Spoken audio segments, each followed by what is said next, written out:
Oh, brother. Gotcha. How we doing, man? Pretty good. How about yourself? Doing good, man. Doing good. Yeah? You were talking Okay. about earlier a line that made you really happy that somebody said, right? It was the Joe Dirt line, right? Yeah. We asked him about his mutton chops, whatever. And he says, what does he say? He's like, do you shave them like that? Or he's like, no, they just kind of grow in all trashy like that. So good. I actually had the same thing happen. I was in the presence of greatness. David Spade? No. Oh. No. I actually was not a lot of people were great there. I mean, it was me and my wife. We were at the Charlotte football game, UNC Charlotte football game on Saturday. Okay. They played Rice. They lost. Charlotte, not Rice. Rice put a smacking on them boys. I thought you had a rice pun for a second. Nope. That'd been awesome. No rice pudding pun, but you know what? After I don't know what rice pudding is, but all right. I don't know. Good call. Yeah. But anyway, UNC Charlotte 49ers are losing very bad. It's like 21-0. Mm-hmm. Ref makes a call, and this guy goes, "You're horrible, and I'm going to take your mom out to a nice dinner, and to a nice steak dinner, never call her again." Right? That was this guy over here. Right? This guy way in another section yells out, "Dorothy Manitou is a saint." The whole 3 or 4 sections erupted in laughter. You lived that in real life. It was really awesome. It was really awesome. That is a great line. Yep. And Carmen was like, "What's going on? Why are these guys about to fight?" I'm like, I hope. Yeah, they just bonded. What are they're best friends? They're best friends. You know, they do get into a fight. They're not going to hit each other's face. Yeah. It's a rule. Oh, man. Yep. Life treating you well, brother? And those 2 comments were both Will Ferrell. So yes, they were. There you go. Oh, he's the man. Yeah, dude. Just doing some Friendsgiving stuff, and over the weekend. Oh, nice. That's about it. I had a dudes night in Friday.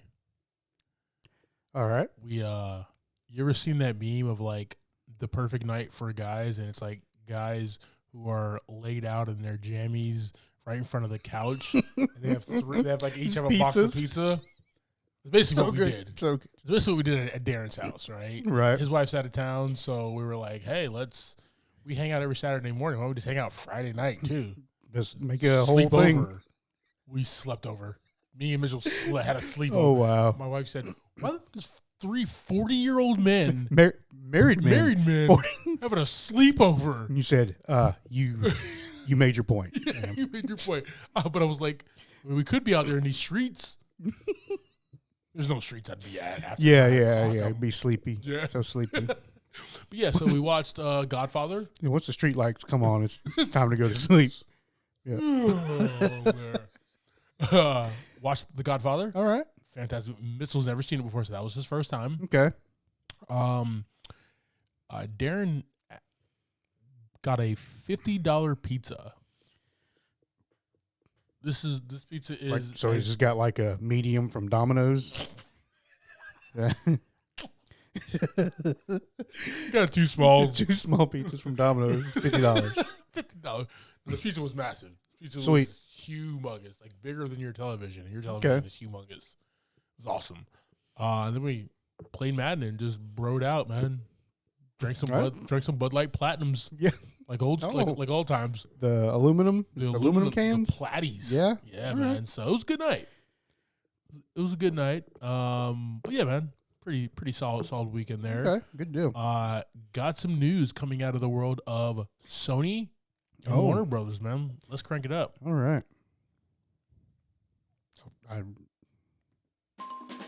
There it is. Panic. Got real nervous for some reason. All right, team. So according to the Hollywood Reporter, here we have Sony's films there's going to get an experience like Disney World or Universal, right? We have Wonderverse. Right outside of Chicago, we're getting Uncharted themed, right? Uncharted themed escape rooms. Ghostbuster VR Academy, something Need for Speed related, Zombieland bumper cars, and a virtual reality game for Jumanji. Interesting. There a lot of places are doing like pop-up events for different type of things. Yeah. I like that they're doing this in Chicago. I hope this is going to be there forever. I was about to ask you. I was reading that too. I didn't know if it was a forever thing or, like you said, just going to be around for just a little while. Either way, like, we got to get to Chicago ASAP. Let's go. I mean, just get on the plane, right? The private. Get the PJ. The PJ. Yeah, man. So what are you most looking forward to doing at Wonderverse, JV? I think some of this VR stuff would be pretty awesome. So they got the Ghostbusters Academy, which says you get to strap on a proton pack. Something so I am there for that. And then checking out this Pacific Playland, the Zombieland thing they got. That looks dope. That might be pretty fun. Little carnivals with the undead. Yeah. Pretty sweet. Oh, man, Blue Bloods is ending after 14 seasons. Oh, man. Oh, but anyway, back to Wonderverse. I'm sorry. I'm just reading the bottom of the article there. Yeah. That's how they get you, man. It gets me every time, man. I was almost sucked in. But yeah, man, looks dope. This Zombieland Lovers, this is like the bumper cars with a patient zero theme. Yeah. And avoid getting hit to remain uninfected to stave off a fate of a zombie. Like, that just sounds like fun. And also, I would win. Downski for some bumper cars. Always, dude. Mm-hmm. Definitely, right, guys. Hey, guys, this is reported from the Hollywood Reporter. We're going to throw this on our socials. Let us know your thoughts. All right, man. Warner Brothers just pissing me off. That whole thing has just not been good this year. It's really bothering me now, dude. Yeah. So Warner Brothers is really being crappy these days with their movies, man. We have from Dave Green and James Gunn, who wrote it, Coyote versus Acme. But it got axed, like Batgirl and Scoob. Yeah. Right? I was really looking forward to Batgirl. And obviously, like, I'm a Scooby-Doo fan, so anything that anybody does with Scooby-Doo and the Mystery Inc. team, like, I'm always there. Did you watch the Supernatural Scooby-Doo crossover? No. Is that a thing? That's really? a thing. It's pretty awesome. Was it animated? It was animated. It was an animated episode of Supernatural. Well, it was in and out of live action and animation. Pretty wild. I would actually just watch that by itself. It's a good flick on its own. It's a on its own storyline for the most part. I like it. I like it there. Guys, obviously Batgirl being from DC's Batman and Scooby-Doo being from the Mystery Inc. about the humongous Great Dane who is scared of everything. I'll say this, man. We like to joke and pick on, have a good time here, but Warner Brothers cares more about tax write-offs and then, than making good content for fans of, historic movie studio. They've been around forever. But after some studio grumblings, Warner Brothers is now allowing the filmmakers to shop the movie. Yeah. I'll say this, guys, and this is just my theory. This probably goes into another reason why why Christopher Nolan left the studio, stepped away from Warner Brothers. Warner Brothers, they just don't care about the creative process, just the bottom line. Yeah, I mean, you're just reading this article right here. I mean, it's like, are we going to put out good content? Or are we, just trying to make as much money as we can in our pockets and just let it roll like it's rolling? And we see it with DC universe just being in shambles. And now we're seeing it with Scooby-Doo. Not cool, man. Not cool, bro. Can't pick on Scooby like that. Coolest Great Dane on the planet. Can't do it, man. So, like I said, I understand, like, all studios do, care about the bottom line and making money. But essentially, Warner Brothers, like, they don't even try to hide the fact. Yeah. That was their press release that we're doing this for, like, a tax write-off. I'll say this, man. Warner Brothers, as my favorite studio my entire life of movies, the catalogs of movies and everything. That and just a lot of tunes, man. Yeah. Cartoons and stuff from growing up. I don't know who needs to hear this from Warner Brothers, but you have one fan who's very disappointed. Oh. I'll say this, man. Let's just start this week's episode, brother. All right.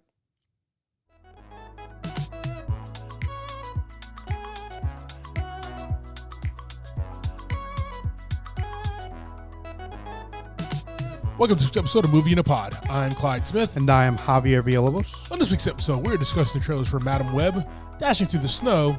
We discuss what we're currently watching on the old television in our movie of the week, The Killer.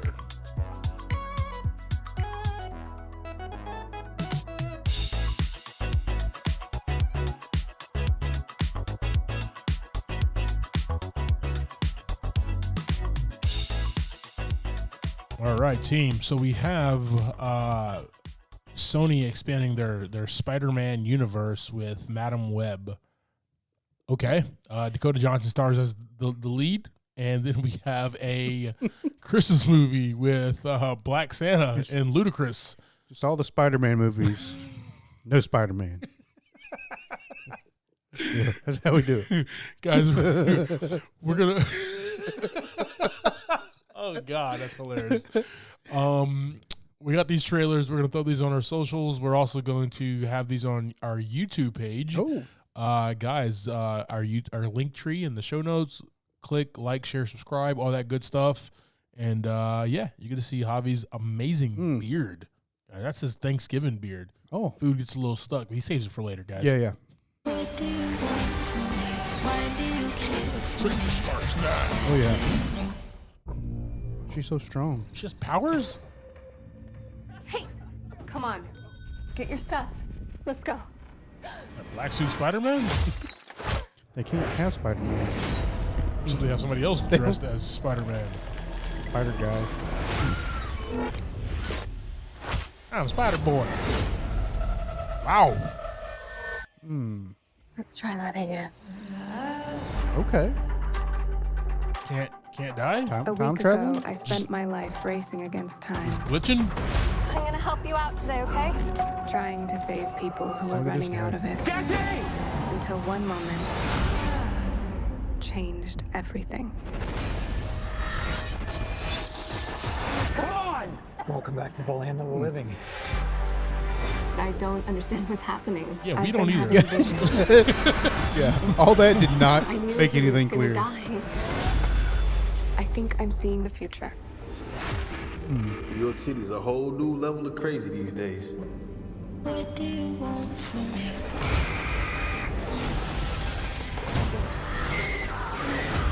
Justin Long with a beard? What's going on here? Justin Long. New York City is a whole new level of crazy these days. I think that was Justin Long. That man's trying to That'd be kill awesome. you. Who are you? What is going on? What that I can see suit, the man? future. We all have the same questions, ladies. Oh, what the hell? She didn't see that coming? That's not how it works. I've seen that man before. So who is he? Ezekiel Sims. He was in the Amazon with my mom when she was course. researching spiders right before she died. Wait, I recognize you. You live in my building. You're the paramedic. Yeah, you almost ran me over. You don't think this is weird? How we're all connected? It's honestly like the least weird thing that's happened all day. Whole web. Get it? Hey-oh. I think So everybody has a Spider-Man suit? Spider ladies. He's trying to change what happens. Spider Society. Julia, get down!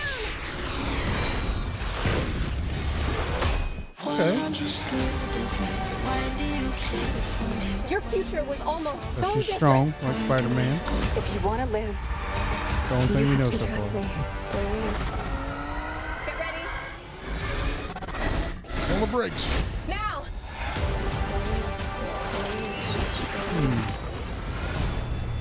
You're showing off. Maybe a little.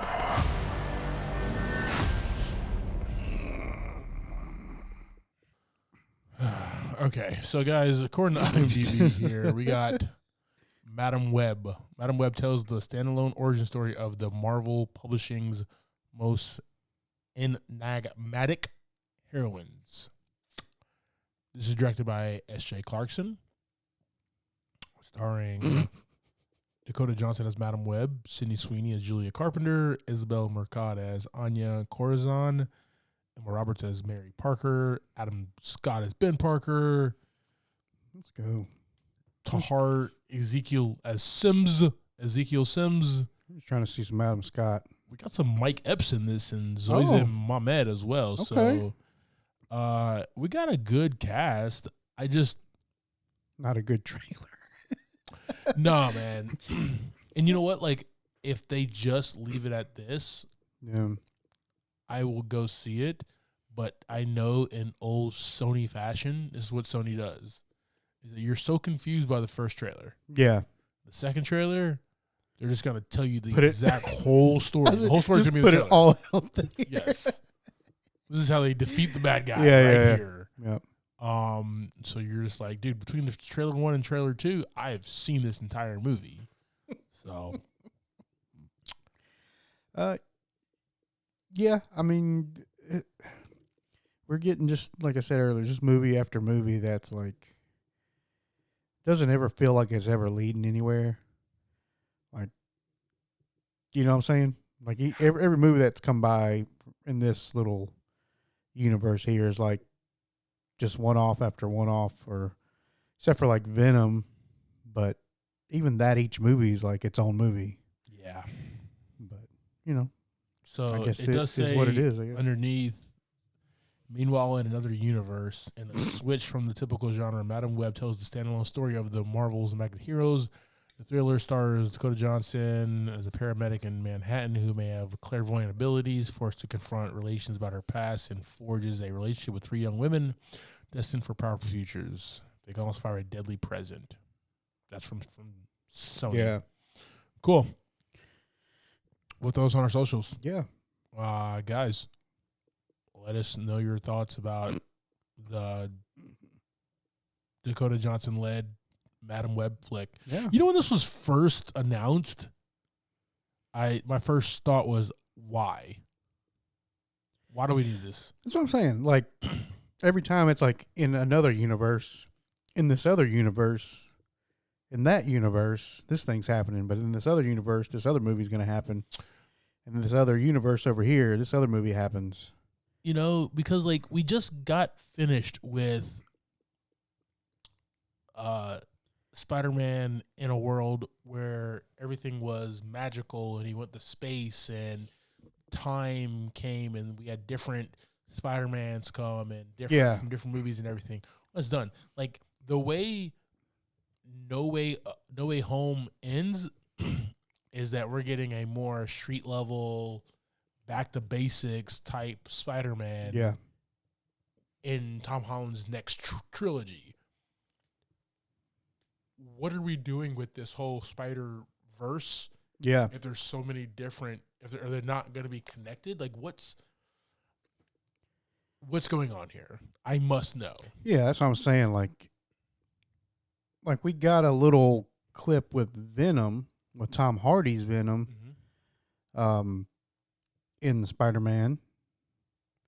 But then he went back to another world. And he left a little symbiote there. Yeah. And then that's it. I just don't know what the hell Sony does. We're just, but thanks for Wonderverse. I'm super excited about that. Yeah, there you go. Let's look at the bright side of it for today. Yeah, you're not as shitty as Warner Brothers right now. Gosh. At least they're making movies, I guess. They're dropping their movies. You know, I get to see Madam Web. Yeah, it's not going to be a damn tax write-off. You know, so I guess glass half full, whatever. Yeah. All right, guys, we'll throw Madam Web on our socials. Let us know your thoughts. Well, hello, baby girl. How are you today? Christmas movie. Good. It's Christmas Eve. Oh, yeah, that. Your child loves Christmas. Is that fun? Oh, Christmas tree. Oh, Christmas tree. Dad, isn't that nice? They sound like wounded ducks. Now, what was that? Do you mind telling me what you're doing in my chimney? Can you see me? Listen, my name is Nicholas Santa Claus. What is this? Those are carrots. The missus said I need to eat healthier, so she think this would wing me off the cookies. Hasn't worked so far. If you're really Santa, tell me what Charlotte wants for Christmas. She wants a pretend makeup kit and a scooter. He's right. See, Dad? I've never met an 8-year-old girl that did not want a pretend makeup set.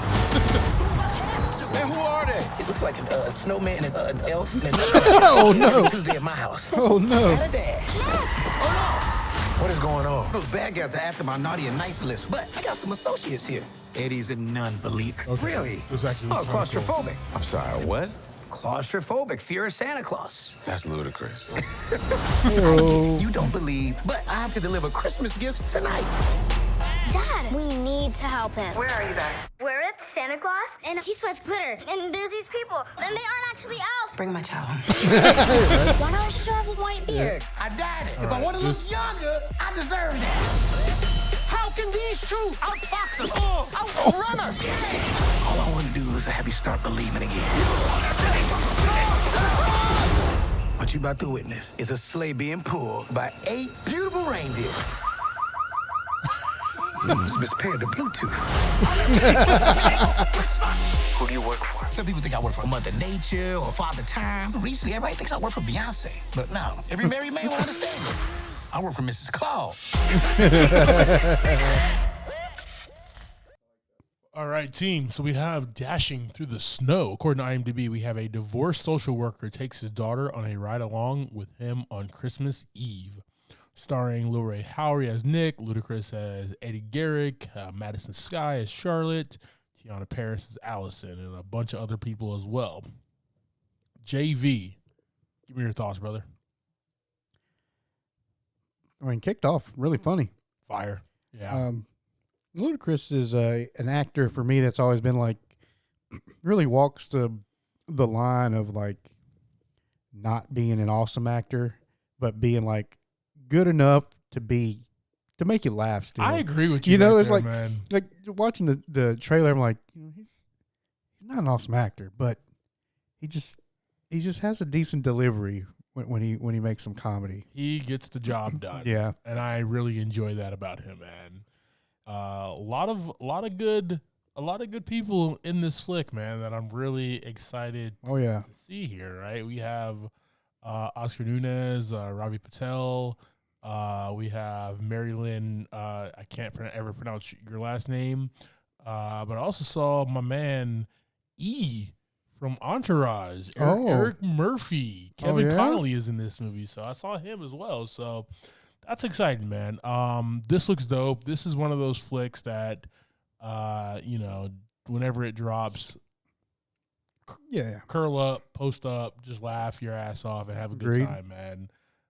Yeah, this one's gonna be an instant classic. And obviously, like, you know, I'm always a sucker for a black Santa Claus, so always hilarious and always gonna be a good time. Dude, this is coming at us from the great Tim Story, who did another Tim Story flick a while back. Yeah.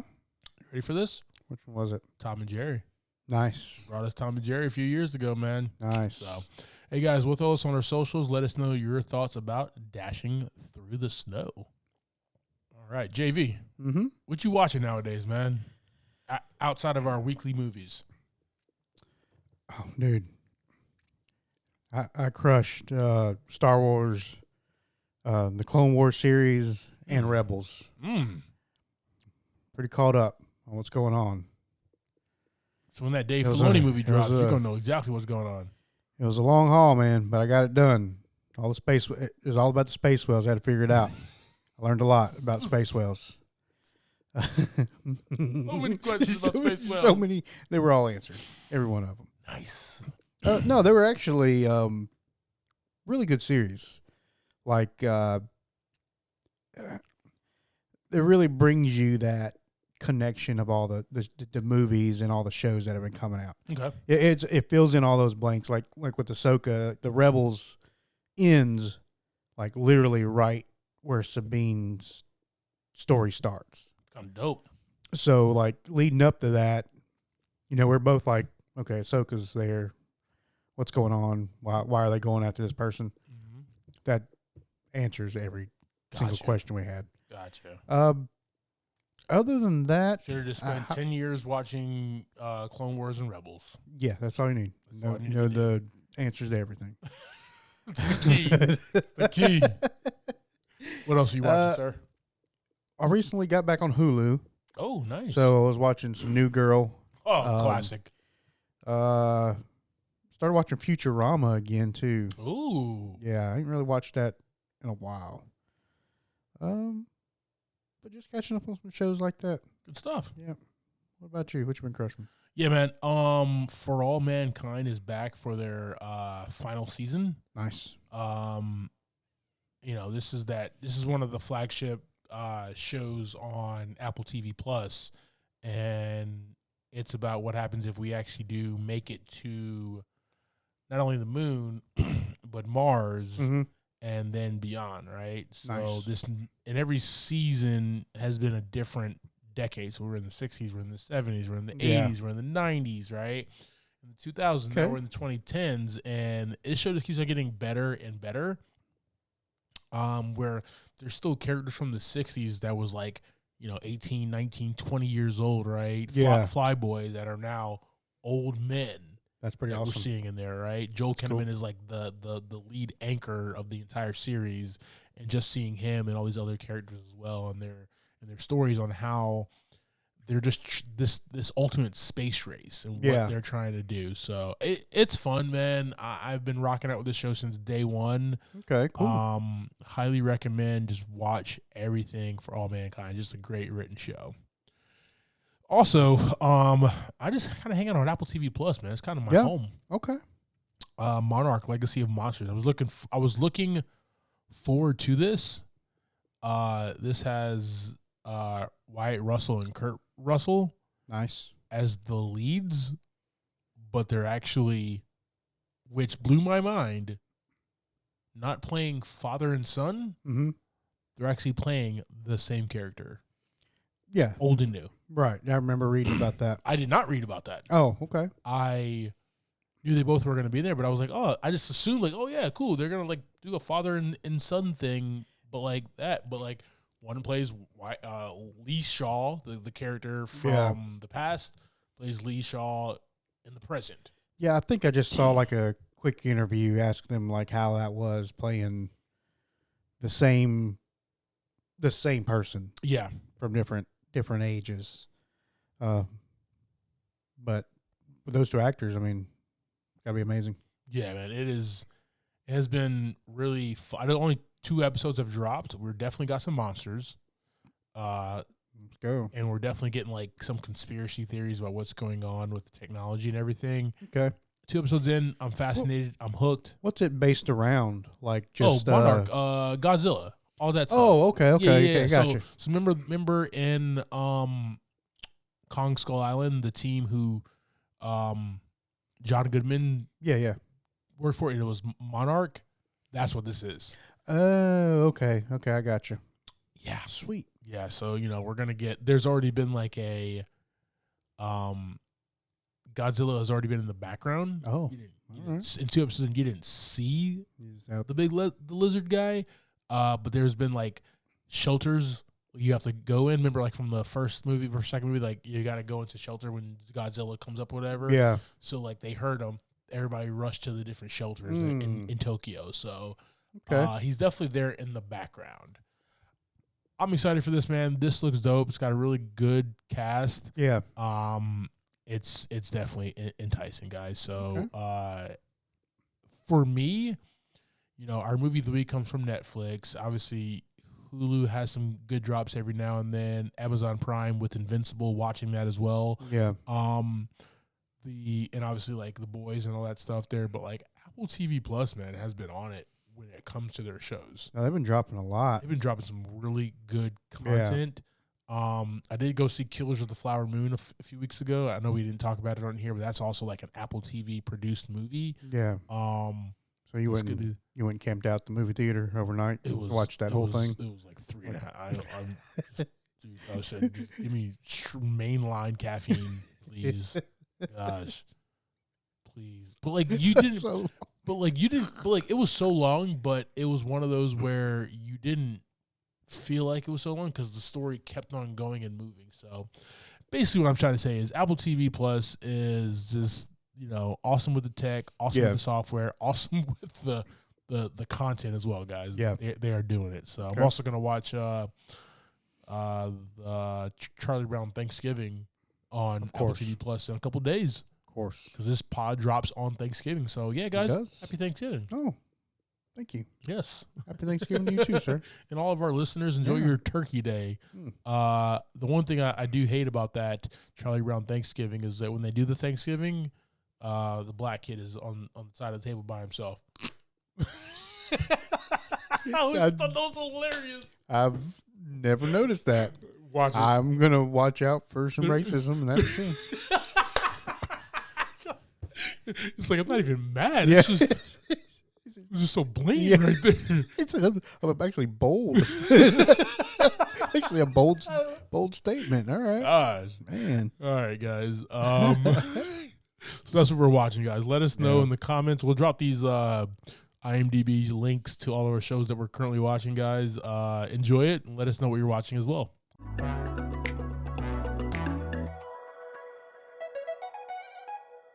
All right, let's jump into our movie of the week.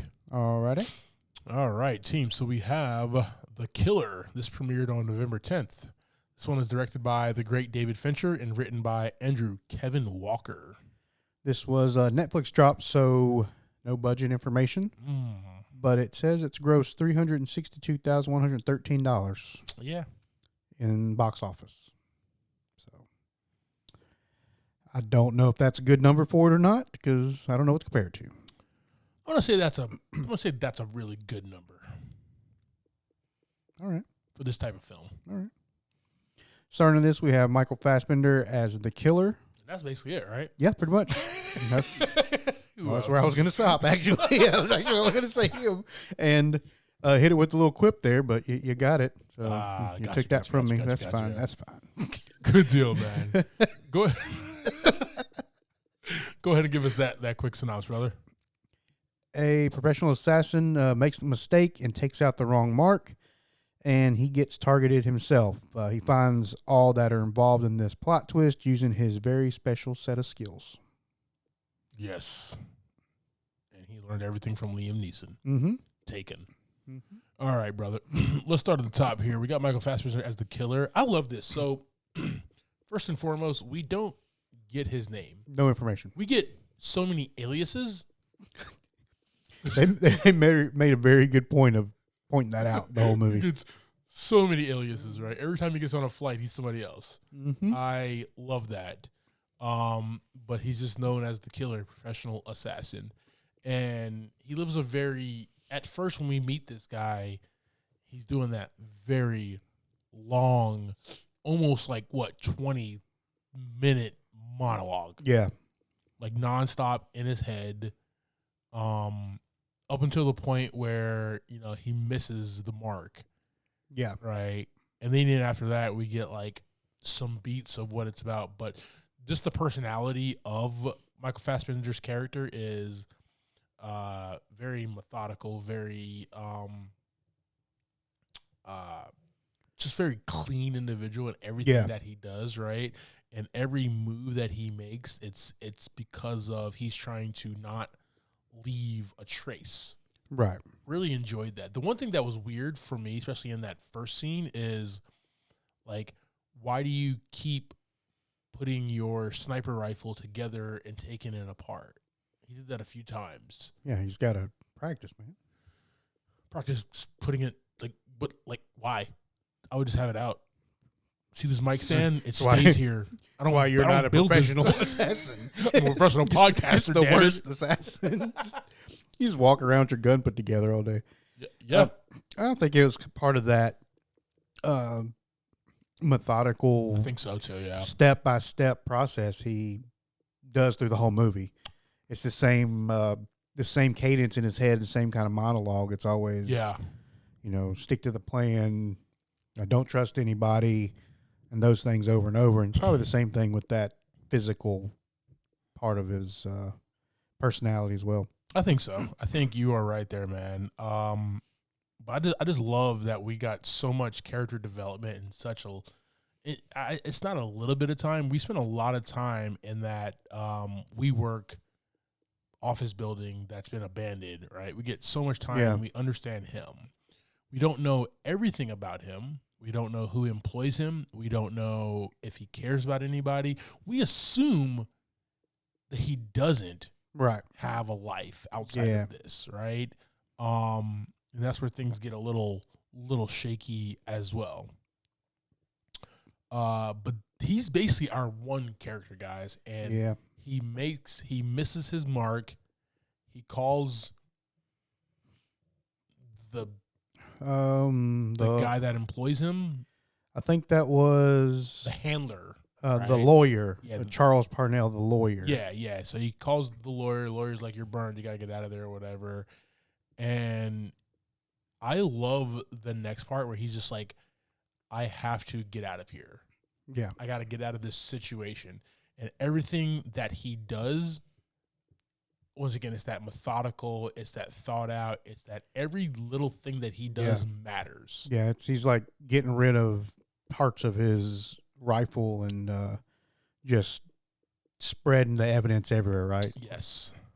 That was really fun to watch, man. That is like as cold and calculated as Michael Fassbender's The Killer is, the director, David Fincher, is the exact same way. The Social Network. You've heard the war stories with that cast and crew where they did scenes 90 to 100 times before he's just like, this is the right one. Yeah.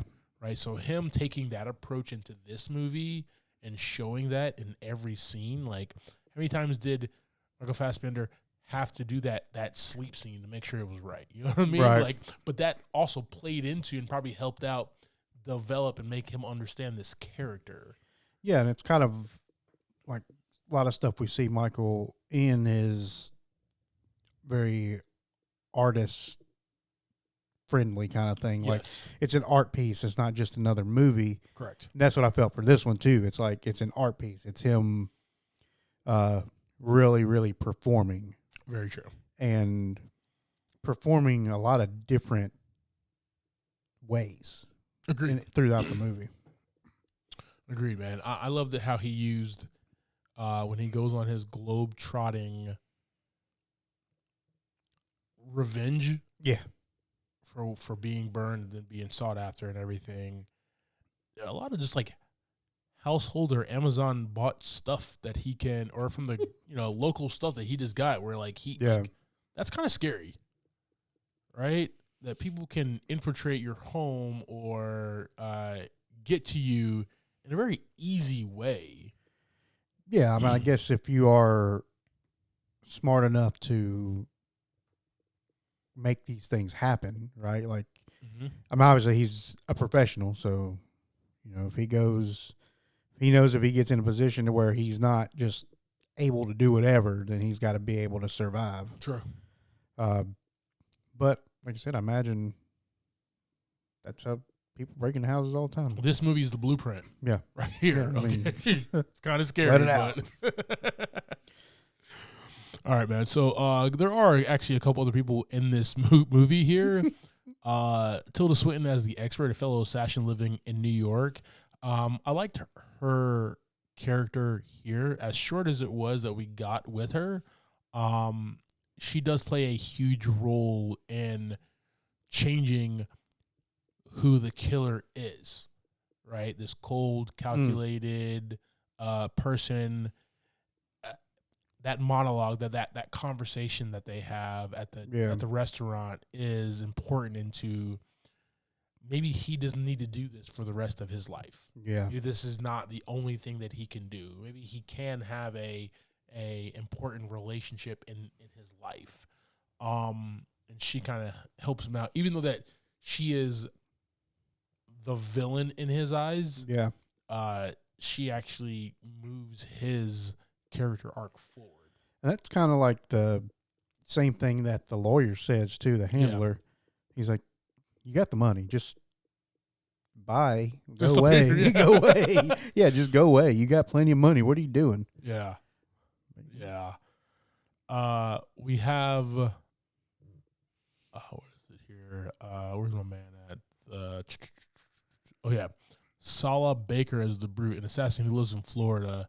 See, I want to talk about this character in this scene. Yeah. Because I went into this movie thinking it was going to be like a high octane action assassin type thing, when really, okay. So I thought it was going to be more Uncharted video game type thing, not like just like the how action packed those games are. And in comparison, it was more Splinter Cell.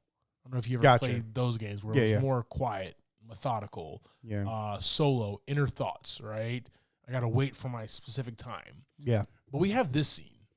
Oh, yeah, this was awesome. And between the expert and the Brute, these are the ones who actually hurt the only person that the killer cares for. Yeah. And puts that person puts her in the hospital. So this is where it spawns into him going after these people here. This easily could have been my favorite scene in the movie because it was the most intense, and there was so much action that was going on. Yeah. But realistically, it was still like cold and calculated. I got the feeling like I just wasn't awed in this scene. Right. I loved it. Don't get me wrong. It was beautiful as far as what it was. It was still a beautiful, directed, choreographed fight scene. But like, I was thinking, okay, here we go. We're finally spicing things up. And you're like, oh, okay. It was only this. Still enjoyable. It was like they got to the end and were like, you know what we didn't put in this movie? So there's no actual violence in this movie. Really? Yes. So they had to figure something out at the end and go back and make it work. But yeah, I mean, even the choreography and the way that played out was like you said, still a real calculated situation. Even though, you know, he wasn't planning on it being like a fight, right? He thought he was going in cool and gonna pop him and then get out. And then, you know, he started getting beat down. He got mollywopped a few times, bro. Yeah. But Duke got some hands, though. Yeah. For as small as he is compared to the other guy, he got some hands, man, and is obviously really resourceful. Yeah. Oh, Michael Fassbender was ripped up. Yeah. Oh, yeah. Oh, yeah. Yeah. Yeah. When he was like... not a slouch. When he's at the beginning when he's like changing, he's like in that little bathroom or whatever. I was like, Michael Fassbender's been hitting that bench. All right, man. He's done been out in the yard. He's done his Magneto, man. He's for a few pounds, man. I feel you, bro. You said out in the yard.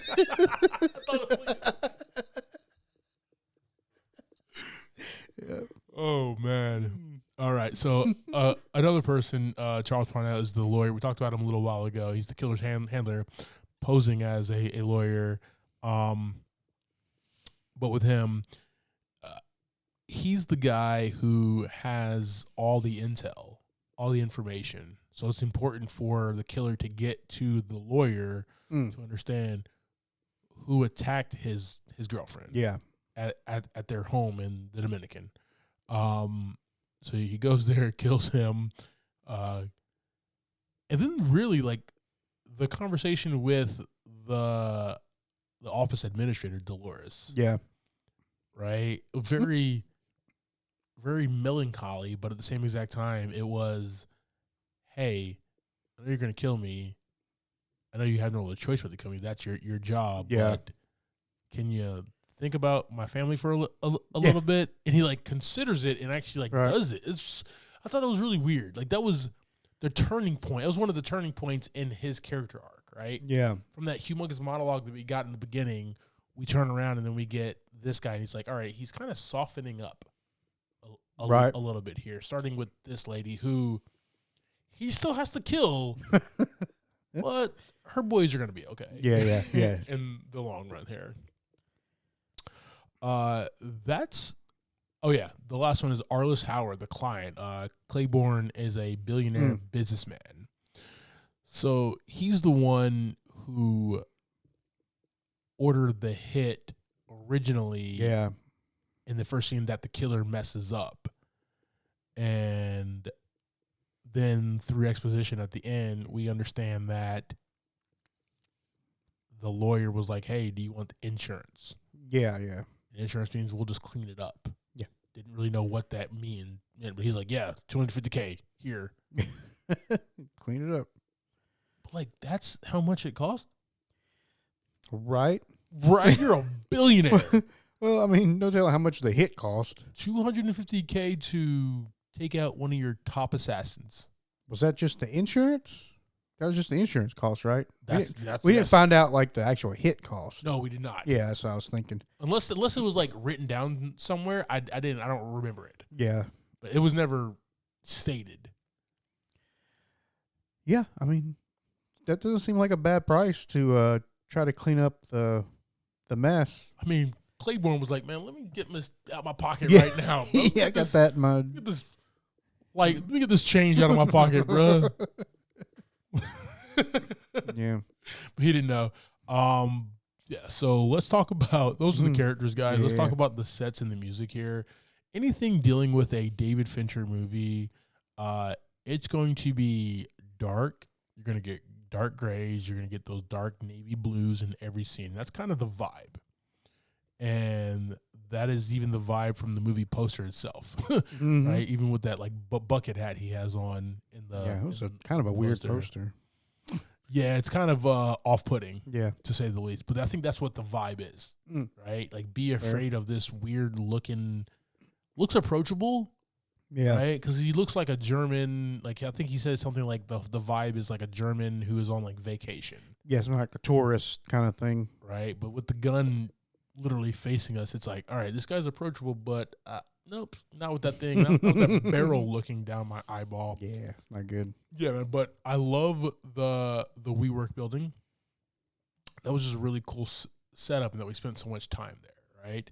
I also loved the scene where at the Florida home of the Brute, right? Really cool there as well.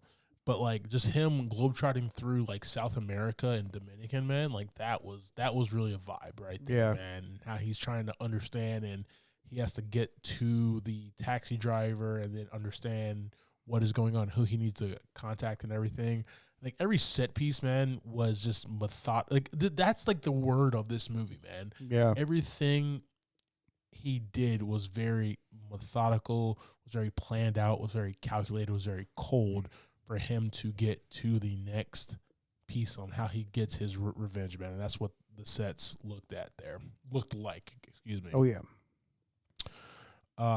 Trent Reznor and Atticus Ross. Music. Obviously legends, especially Trent from 9 Inch Nails. He's been working with Dave Fincher for a while now. He's been in the business for a while, but right. When him and Dave Fincher just get together, man, he's just so good. Yeah, I mean, the music-wise, as far as this one, for me, you know, it was a good mix in there that really laid in with the plot. Yeah. Like scene to scene, it wasn't nothing that really, for me, really stuck out, which is, you know, I always say it's a good thing. It just kind of helped out the scenes. I mean, the mood in the movie never changed a whole lot. Never. That's you know how, like, if you watch a movie like Man of Steel or like any superhero film, how you get like those highs, you get those lows and everything, right? Everything here was just low. Agreed. There was never a time I was just like, oh, I can like relax. Yeah, I was on the edge of my seat the entire time, and that is also like David Fincher's style. Right.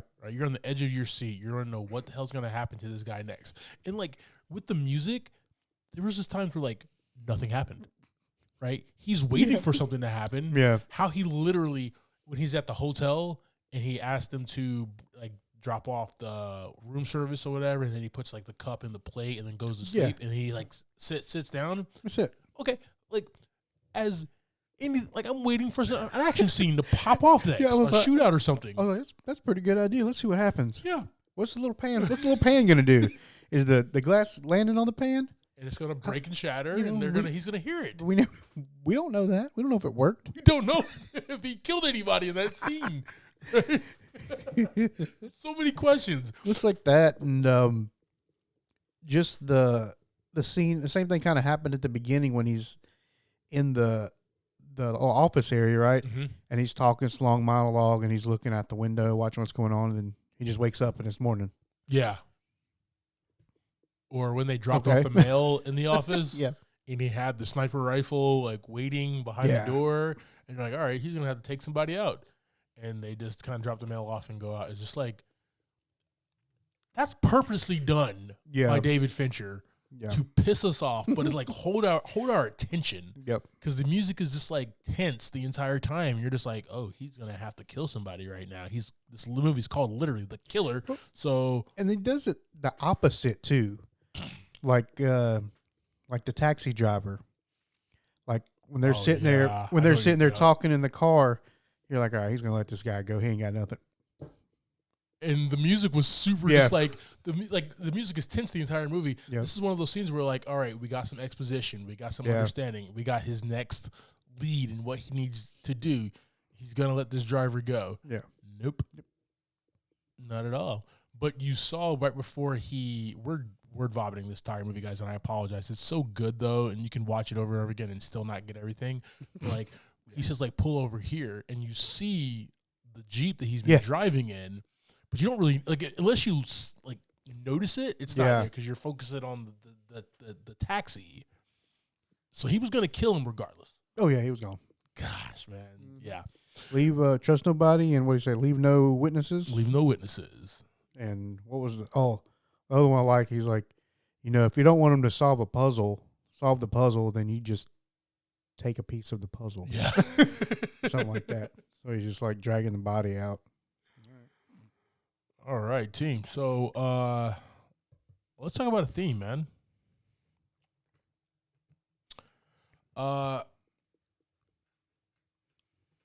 He has his model that he repeats in his head, and it's stick to the plan, anticipate, don't improvise, trust no one, never yield an advantage, fight only the battle you're paid to fight, right? Yeah. And he says that over and over and over again before each kill. Yeah.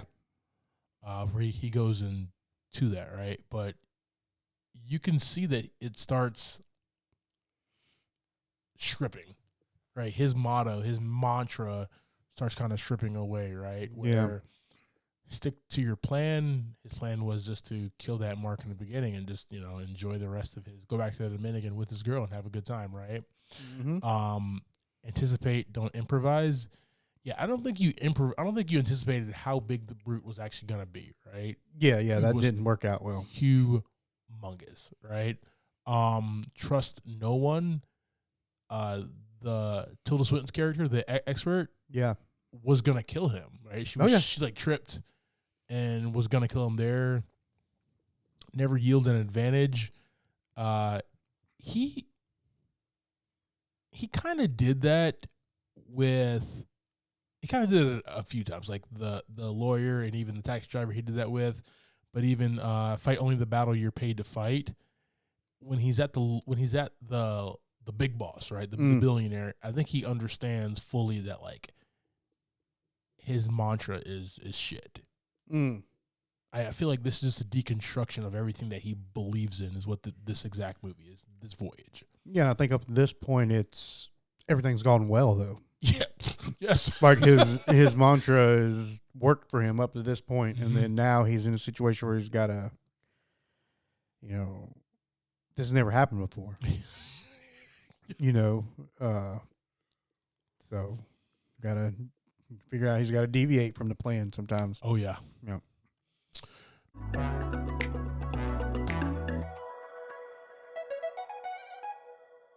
All right, team.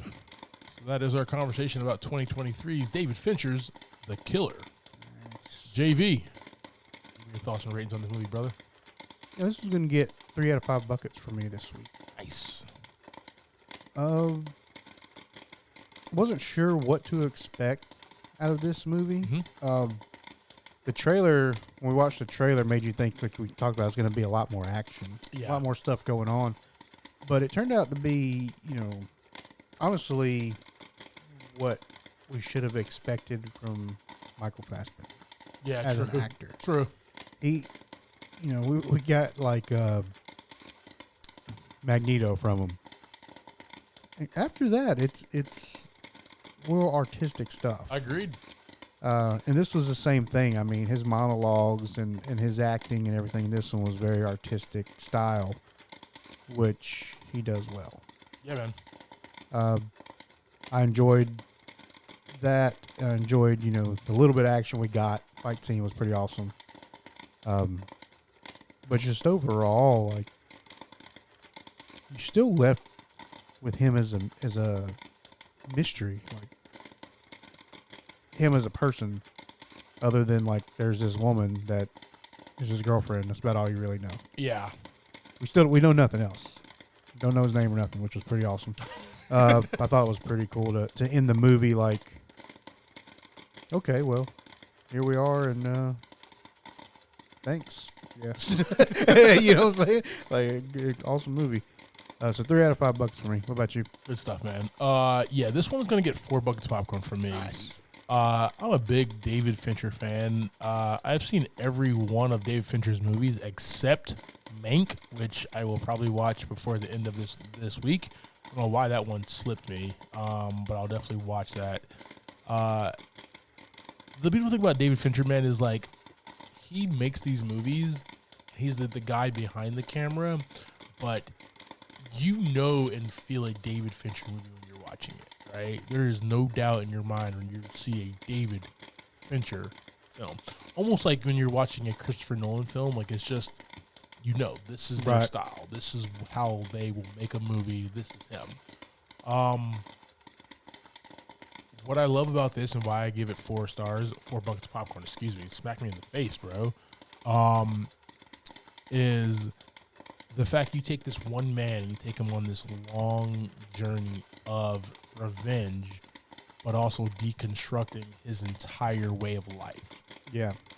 Right. And only David Fincher can do that in a very bloody mess. Yeah. And that's why it was enjoyable, man. You don't come for a big action romp. Come for a slow burn, character driven story about a man and his thoughts, because he thinks the entire monologues the entire movie inner monologue. So thank you for subscribing to this week's episode, Talking Through the Killer. Next week, we'll be discussing the new Taika Waititi flick, Next Goal Wins. You can catch that in a theater near you. Like always, I'm Clyde Smith. You can find me across all socials as I am Clyde D. Smith. I'm Javier Villalobos. You can find me on socials at Mr. J8200. Thanks, guys. Appreciate it. And like always, keep watching.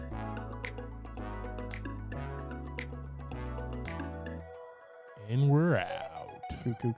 Cool.